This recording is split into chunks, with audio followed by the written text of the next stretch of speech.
What's up everybody, DVP Kiddo here, and today I'm bringing you with another video. Now this video we are going to be reacting to These Clowns Are More Terrifying Than Pennywise. Also go check out Looper, and yeah, let's watch it. Okay, he does look more terrifying than Pennywise. No, it's like him. I already subscribed to him and everything like that, so it doesn't really matter. Alright, let's put it sideways.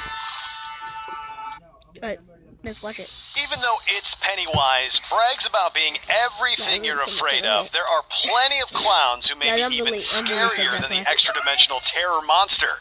And we're not talking about those kind of creepy clowns from Pee-wee's Big Adventure, or even the insane clown posse. There are some very real reasons to develop a serious case of bozophobia. Here are just a few. Sweet Tooth. Needles Kane, better known to gamers as Sweet Tooth, is a serial killer clown who drives a well-armed ice cream truck in an apocalyptic demolition derby. He's been driving that terrible truck since the first Twisted Metal game in 1995, and he's only gotten creepier since. Over the course of the original Twisted Metal series, he evolved from a standard killer clown with green hair to a flaming, cursed monster who's forced to carry the fires of hell around with him. Sure, the fires of hell are pretty scary, but the 2012 Twisted Metal reboot made the clown even creepier, making him a guy who tries to kill his entire family after going insane with boredom. Sweet Tooth spends years trying to find his daughter, who escaped the killing spree, so he can finish what he started. It's just video game fun that causes other people to get killed along the way. The Joker. He's a force of pure chaos and Batman's greatest enemy. The Joker has had various origin stories over the years, and they tend to involve falling into a vat of chemicals while trying to escape Batman. But who he was before that is up in the air. In his original 1951 origin, he was already a villain known as the Red Hood. 1988's The Killing Joke graphic novel elaborated on this story, making him an aspiring comedian who had only turned to crime to support his pregnant wife. But even within that book, this sympathetic backstory is called into question, with the Joker saying that he prefers his past to be multiple choice. For every new Joker, there's a new origin story. That lack of clear identity is what the Joker is all about. He's dedicated to the idea that the world makes no sense and will murder, maim, and mutilate anyone who crosses his path to illustrate that there are no reasons. He's not just a mad clown, he's a clown that embodies madness.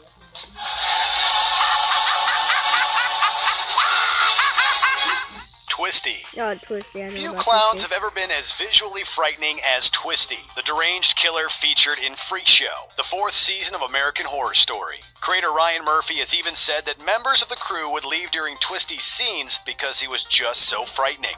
Once a circus clown who loved to entertain children, Twisty's career was ruined by false rumors of pedophilia. He failed at committing suicide with a shotgun, but succeeded in blowing off his lower jaw, thus the half mask with the terrifying smile. What's underneath is even more horrific. Leaving reality entirely behind, Twisty begins kidnapping children in a supposed effort to save them from their oppressive parents. He's convinced children still love him and long to be entertained by his antics, even as every child who sees him screams and runs away. Maybe that horrifying mask was a bad choice. Madcap. The best thing about a killer clown is that you can usually kill it, but that's not the case with Madcap, Marvel's clowniest supervillain. He first appeared in Captain America number 307 as a nemesis to the all-American hero and his pal Nomad, but he doesn't seem to care much about superheroes at all until they get in the way of his goal of spreading chaos. Madcap has 2 superpowers. First, he can't be hurt or killed. Any injury he suffers heals almost instantly, and if he dies, he comes back to life. Second, he can make other people behave irrationally by making eye contact with them, making ordinary citizens put themselves in danger by dancing through traffic or even leaping off of buildings. A clown who will kill you is scary, but a clown who cuts off his own fingers just for fun is even scarier. The Poltergeist Clown.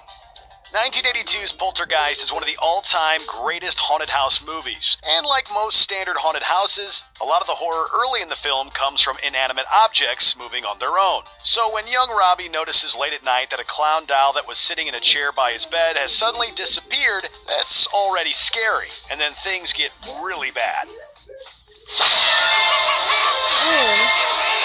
The 2015 Poltergeist remake overdoes its attempt to one-up this scene with multiple clown dolls in a much darker room, but nothing in that film measures up to the scares of the original.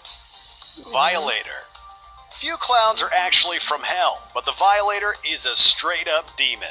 He's the main antagonist in Todd McFarlane's Spawn comics, as well as the 1997 Spawn movie. Every time somebody farts, the demon catches her wings. Twins. His entire purpose is to mess with Spawn, who was given his powers by the forces of hell. Since those powers will eventually run out and force Spawn's return to hell for all eternity, the role of Violator is not just to tempt and corrupt Spawn into doing evil, it's to manipulate him to use his own powers recklessly. Violator isn't just a murderous clown, he's here to shepherd a soul toward eternal damnation. And he does it with a grin. Clown. Perhaps no clown ever created is as terrifying as the creature at the center of Clown, an ancient demon that devours children. Clown takes over anyone who puts on the cursed clown costume, which is made from Clown's own skin and hair. In the film, this happens to Kent, a regular dad who's just trying to provide last-minute entertainment at his son's birthday party. Once he puts on the suit, he begins transforming into an inhuman, kid-chomping monster. At first, the horror of Clown comes from Kent's loss of control as the demon takes over. But by the end of the film, there's no saving him, and the horror comes from the rampaging monster clown that he's become. You can be sure of one thing, this is the scariest clown in movie history. And there's never been a better advertisement for Chuck E. Cheese. Oh, gross, somebody peed in here. Thanks for watching. Click the looper icon to subscribe to our YouTube channel. Guys. Oh, no. How long? 6 minutes. That's not that long. Oh, okay. We're gonna watch one more video. Like, then the videos. Yeah, okay, let's see.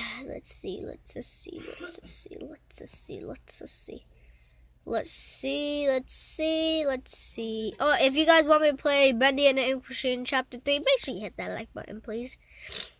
Alright, let's see.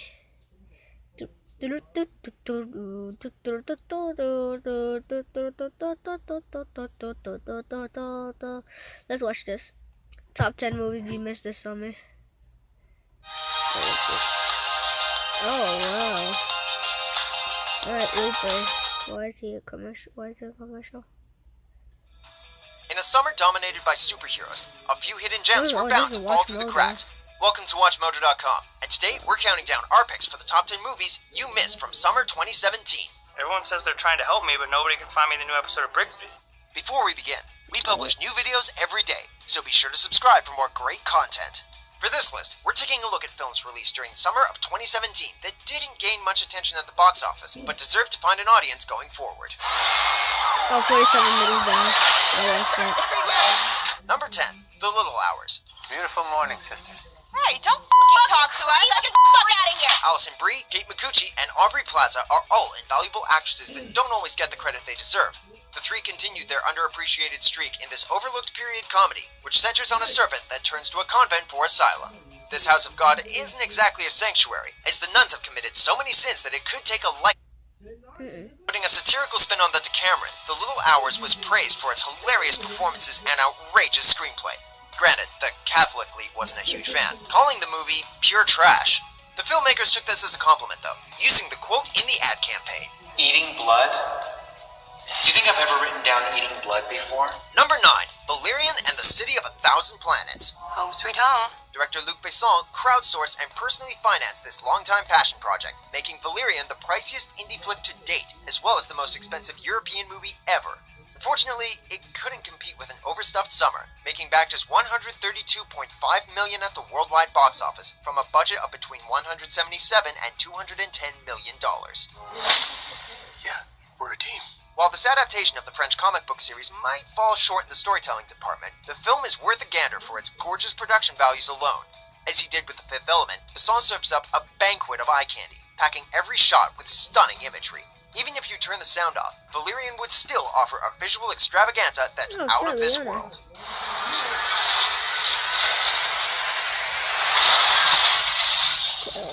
Number 8, Ingrid Goes West. The couple that yogas together stays together.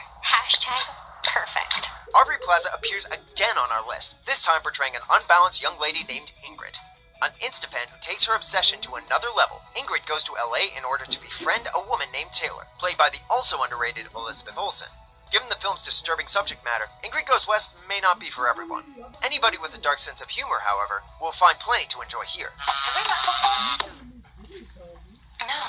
aside from making you laugh, the film will make you think about social media's effect on society. For all the good social networks have done, they have also given birth to a generation of stalkers who see the world through their smartphones. I'm not a psychopath. What? I own you. I just want to be her friend. Are you actually insane? Number 7. The Bad Batch. The chaos of this world is vast and unknowable. Receiving mixed reviews from critics and only getting a limited theatrical release, many people weren't sure what to make of this dystopian tale about muscle-bound cannibals. The cast brings together an unlikely assortment of actors, including Jason Momoa, Keanu Reeves, and Jim Carrey. On top of that, the film combines many different genres, from sci-fi to horror to dark comedy to romance, putting it in a league of its own. All the things you've done have put you right here. With that said, The Bad Batch will likely speak to audiences that appreciate art that can't be categorized. Anybody looking for something a little out there is guaranteed a unique movie-going experience they won't soon forget. Being good or bad mostly depends on who you're standing next to. Number 6. Brigsby Bear. You did it, Brigsby! If you combined Room with the adventures of Teddy Ruxpin, you'd get something along the lines of Brigsby Bear. Kyle Mooney stars as James, a man that spent his life underground watching an educational children's program. Upon being released to the outside world, James sets out to complete Brigsby Bear's story and find closure. Everything's very big. It's really very big. While some may write it off as too weird for words, Brigsby Bear is an ambitious, creative, and passionate film.